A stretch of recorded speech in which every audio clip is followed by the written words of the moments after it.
think Loki is one of the best MCU shows we have gotten to date. Enough said.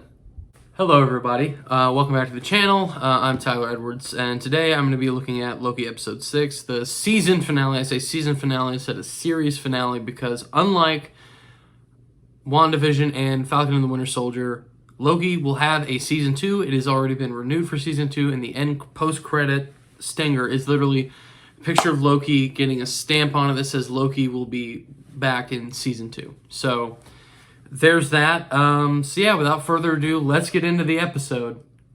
Okay, so Loki and Sylvie, the episode begins with them back on the void. They're walking now towards the Citadel at the end of time, and they're about to knock when Loki goes, "Do you want to just go in there?" She's like, "Loki, I've been waiting on this for several millennia, not several years, not several days, several millennia. Let me do this." So she walks in. They walk in and they're looking around. They're like, "We don't see anything." And then one of the scariest jump scares I've ever seen in a Marvel movie. Miss Minutes just appears out of nowhere. It about gave me and everybody else watching a heart attack.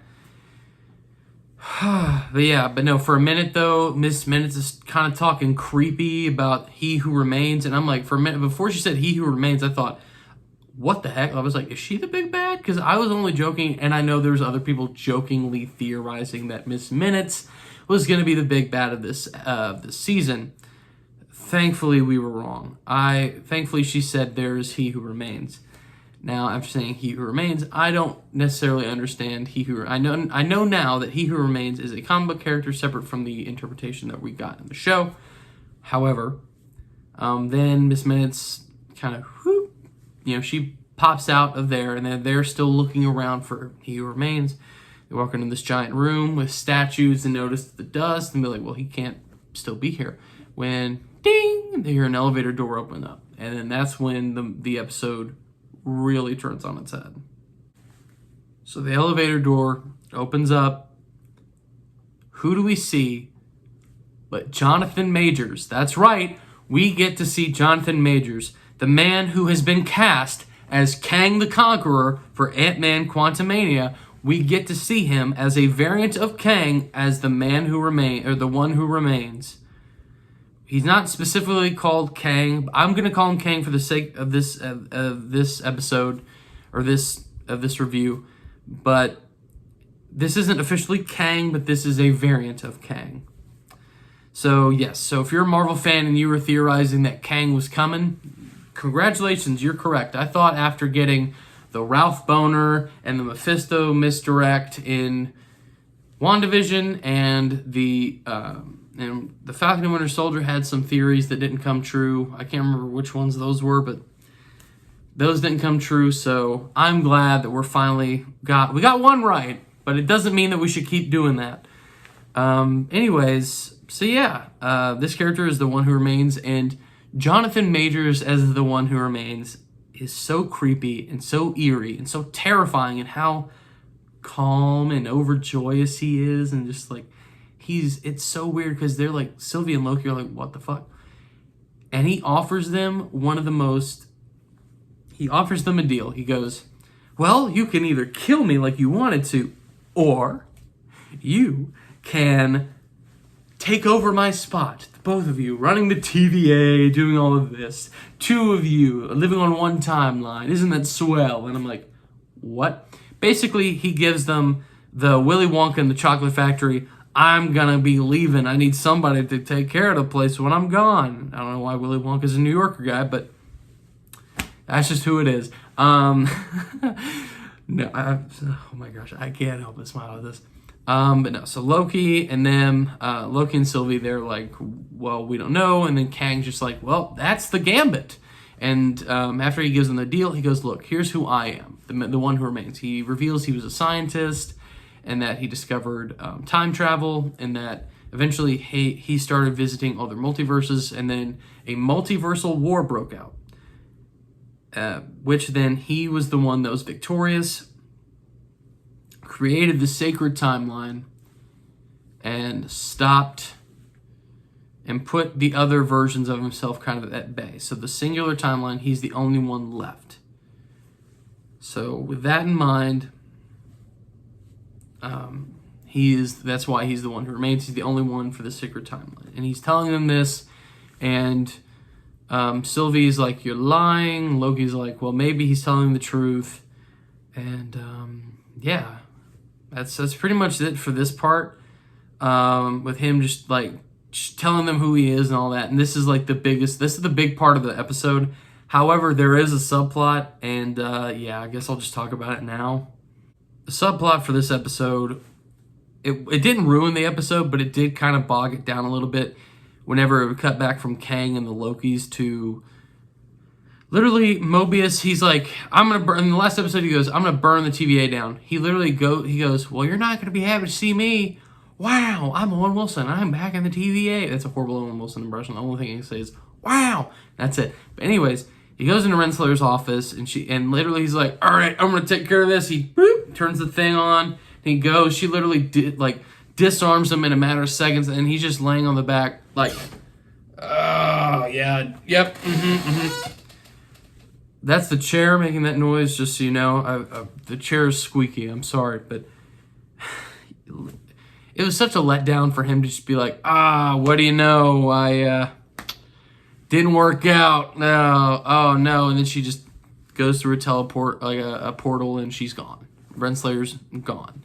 Though, of course, B-15, she's freed, and she's being chased by other TVA agents through the timeline, and then that's when she hides in this school, and then she hides in this office, and a hunter comes in to get her when a variant of Renslayer comes out, and he goes, well, Judge Renslayer, and she goes, who the hell are you? Who are you people? What are you doing in my office? And then B-15 tells the other hunter, hey, we got a lot to discuss.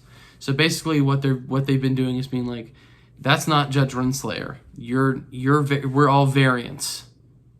And it's but they never fleshed that out, and I kind of wish they could have, but I really don't think that this subplot was that good. I think that it could have been a lot better. Hell, I would have loved it if Ravona's packing up and she hears this man's there's somebody downstairs in the jet ski, and it's Mobius on a jet ski just breaking into the TVA, just just riding around the jet ski like there's water somewhere and the jet ski's just flying.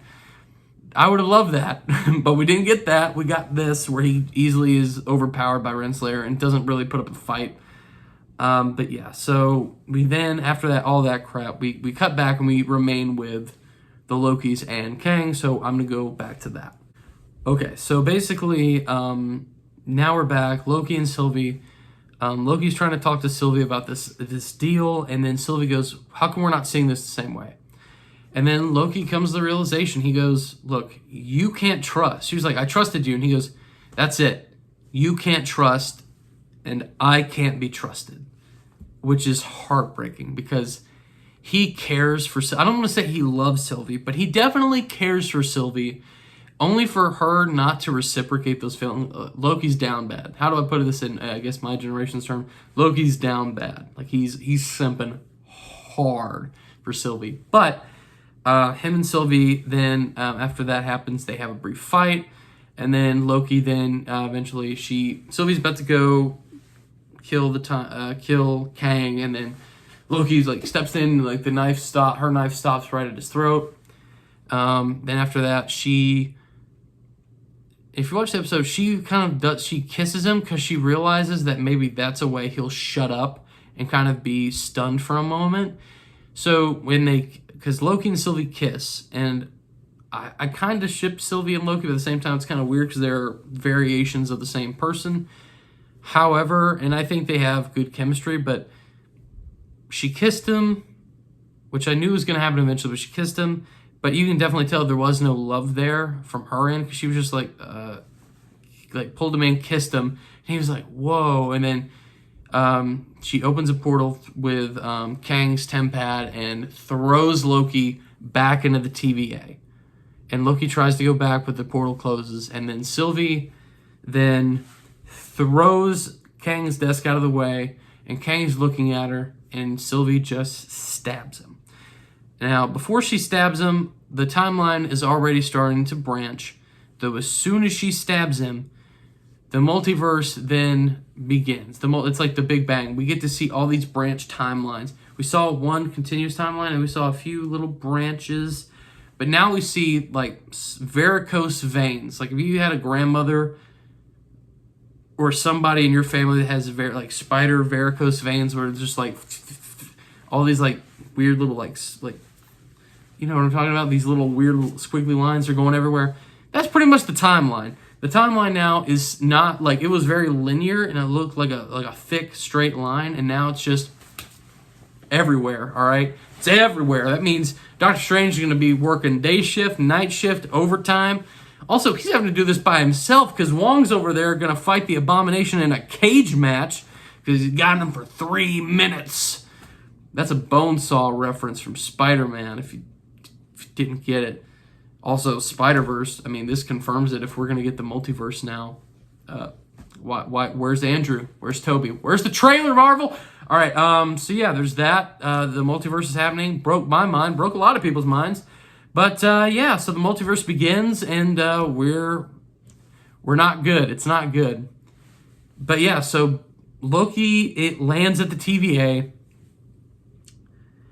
and he's sitting there distraught, and eventually he's going to find Mobius and Hunter B-15, all that. We then cut to Mobius and B-15. They're looking at now these varicose veins timeline, the ultimately branched out timeline. And they, Mobius says for all time, and Hunter B-15 says always. That, of course, being, the title episode for all time always, but yeah. So then they're down at then it cuts to them down at the archives, the records that we saw in episode 2. They're looking at records, they say he is, that's not what he requested, or something happens. They say something like that, and then Loki comes in. He's panicked. He's like, Mobius, I feel horrible. He's like, we accidentally unleashed. We found him at the end of time. We found him in the Citadel at the end of time, and we've released variants of this very dangerous person, and he's coming. And then here's where the twist happens. Mobius goes, "You're an analyst, right? Who are you? Where are you from? What's your desk?" And Loki's like, "What?" And then B-15's like, "Hey, we need security down here. There's a madman down here. We need security." And Mobius is like, "Who are you?" And then Loki then is just like, "Oh, dear God." And he looks up, and he just looks so shocked and panicked. And it cuts to a statue. We're sweeping up the statue, and we see that it is Kang the Conqueror in the TVA. It isn't the Timekeepers. It is just Kang. And he doesn't look like the guy we got in through most of the episode. He hands behind his back, just very... His statue looks very stern, and that is insane. And that's where the episode ends. No closure, just a cliffhanger. Wow, this episode broke my mind. I love this episode, but wow, this episode was wild. I don't want to theorize because I'll just sound stupid, but I've got theories on this, but I love this episode. I love this season of Marvel television. This has to be their best TV show that they've released so far. I mean, we'll see with What If and Hawkeye, and I think another one's coming out at the end of the year. The Marvel, or Miss Marvel. The Marvels is the movie that comes out next year, or 2023. But yeah, so we have, I think, 3 more Marvel shows coming out this year, possibly.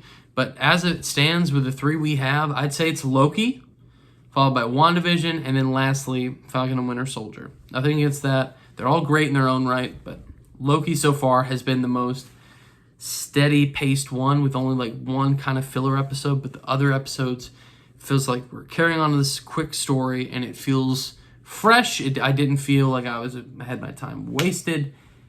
I love this show. I've got the jacket. I've made a Tesseract. I've got... If you look in the previous video, my Loki episode 5 review, I have the President Loki jacket where the shoulder's torn and I've got the button. But I really love this show, man. It was spectacular. I'm looking forward to season 2. And of course, I'm looking forward to seeing the multiverse and Multiverse of Madness and No Way Home and all these other different events that are now being brought into the MCU. We're now ushered into this new phase, this new wave of Marvel. We're done with the Infinity Saga. The stones are done. I think Loki was a good show to do that. In the first episode, the stones are like, yeah, we have these stones. And a lot of people got mad because they're like, well, the Nat died for nothing. Whatever. She had to die to get the stone. It is what it is. But they have the stones, and it's just people like, look, we're done with that. See, with what we're going for, these are nothing compared to what we're about to deal with. And now we're in the multiverse, and now we got to deal with multiple Kangs, and of course, the Kang we see in Ant-Man is going to be a lot different than the Kang we saw here.